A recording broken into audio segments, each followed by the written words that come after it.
नक्सलवाद खत्म होगा। और इसी बीच एक और अहम खबर आ रही है। रायपुर से शिक्षक भर्ती में पद वृद्धि की मांग को लेकर हड़ताल हुई है। शिक्षक भर्ती में पद वृद्धि यानी कि पदों की संख्या में बढ़ोतरी की जाए, इसको लेकर हड़ताल हुई है। बूढ़ा तालाब धरना स्थल पर हड़ताल का सिलसिला जारी है। मांग नहीं मानने पर अनिश्चितकालीन हड़ताल की चेतावनी यहां पर दी गई शिक्षकों की ओर से। शिक्षक भर्ती में पद वृद्धि को लेकर मांग करते हुए यह हड़ताल की जा रही है। तो डीएड बीएड संघ के बैनर तले हड़ताल जारी है। और स्टूडियो से हमारे सहयोगी सत्या राजपूत इसी खबर पर जुड़ गए, सीधा उनका रुख करते हैं। सत्या, हड़ताल का सिलसिला लगातार जारी है। कभी कर्मचारी नियमितीकरण की मांग को लेकर करते हैं, कभी संविदा कर्मचारी यहां पर हड़ताल पर चले जाते हैं। इसके अलावा कई कर्मचारी संगठन हड़ताल पर है। एक बार फिर से हड़ताल यहां पर हुई शिक्षक भर्ती में पद वृद्धि की मांग को लेकर। क्या कहना है, क्या क्या डिमांड है इसके अलावा?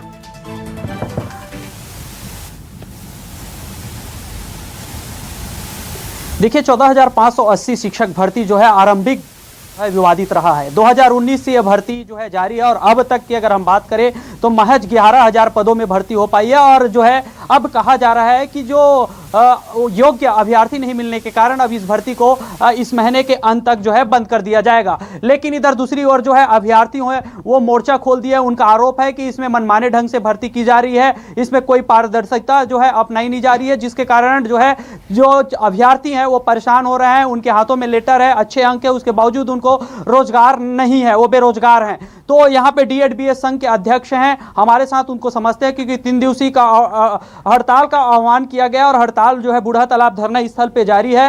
आपसे सबसे पहली चीज यही समझना चाहेंगे, अधिकारी ये कह रहे हैं कि योग्य अभ्यर्थी नहीं मिल रहे हैं, कितना सच्चाई है इसमें?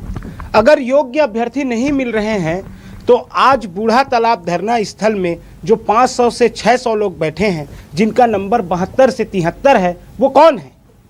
वो कौन है, मैं विभाग से पूछना चाहता हूं। एक तरफ आप न्यूज़पेपर में बड़े बड़े हेडिंग्स डाल देते हैं कि 14,580 शिक्षक भर्ती में योग्य अभ्यर्थी नहीं मिले, परंतु जो 71, 72 और 73 नंबर लेकर जो बैठे हैं वो क्या योग्य अभ्यर्थी नहीं है? वो क्या अयोग्य हैं?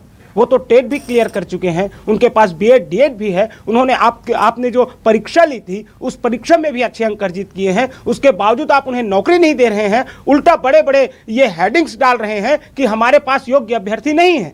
अच्छा, ये एक सवाल ये भी उठता है कि आप लोग हमेशा ये कहते रहते हैं कि पात्र अपात्र सूची, पात्र अपात्र सूची जैसे हर जो परीक्षा है उसमें जारी किया जाता है, उसके बाद आगे की प्रक्रिया होती है, क्या इसमें जारी किया गया है?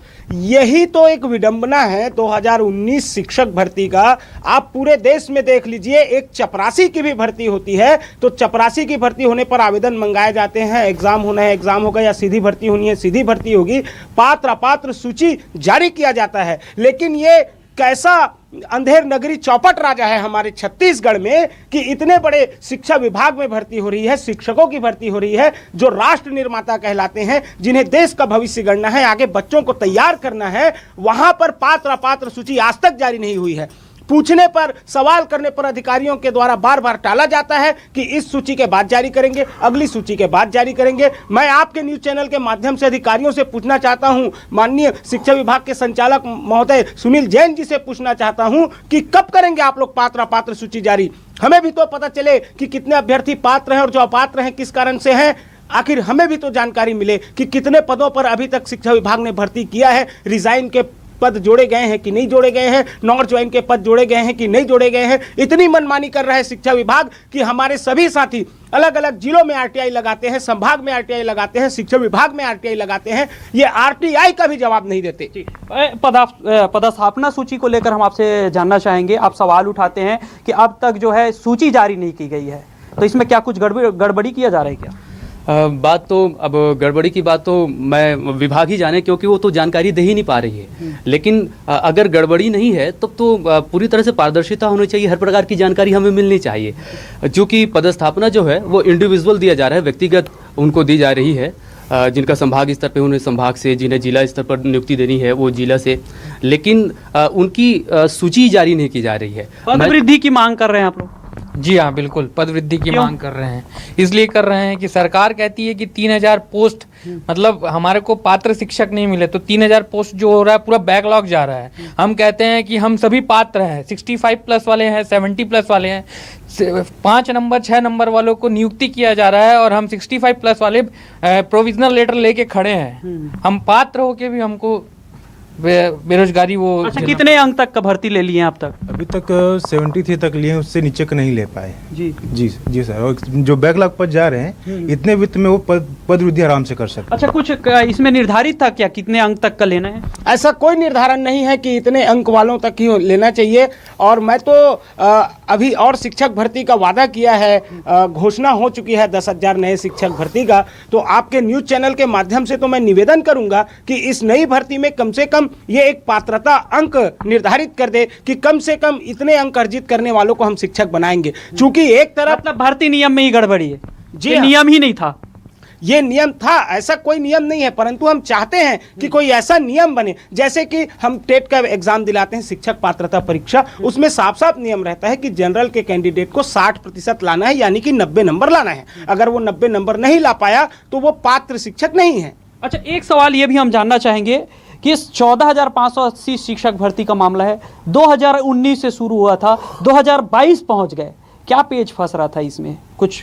अब पेच की बारे में आप बात कर रहे हैं तो 2019 में ये भर्ती आई, 2019 के बाद फिर 1:2 में लोगों को बुलाया गया वेरिफिकेशन के लिए। उसके बाद कोरोना आ गई। कोरोना आने के बाद ये लोग बिल्कुल इस भर्ती को भूल गए थे। हमने सड़क पे उतरकर लगातार आंदोलन किए, न जाने कितने बार आंदोलन किए हैं, वो हमको भी ज्ञात नहीं है, क्योंकि जब जब आंदोलन किए हैं तब ये भर्ती आगे बढ़ी है।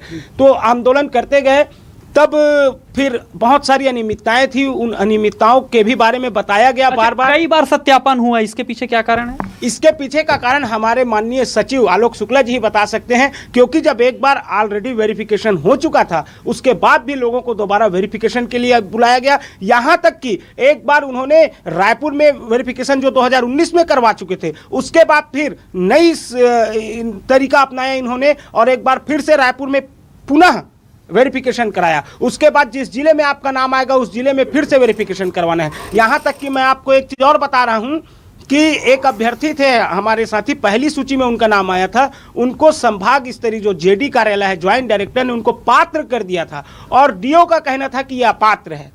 तो एक बड़ा अधिकारी कह रहा है कि पात्र है और छोटा अधिकारी उनको अपात्र घोषित कर रहा है। कोई मापदंड नहीं है? कोई मापदंड नहीं है। किसी जिले में किसी को पात्र किया जा रहा है, किसी दूसरे जिले में उसी कारण से उस अभ्यर्थी को अपात्र किया जा रहा है। बिल्कुल सत्या, जिसकी अब बातचीत जारी रखिएगा। फिलहाल के लिए बहुत बहुत शुक्रिया। तो डीएड और बीएड बैनर तले ये हड़ताल और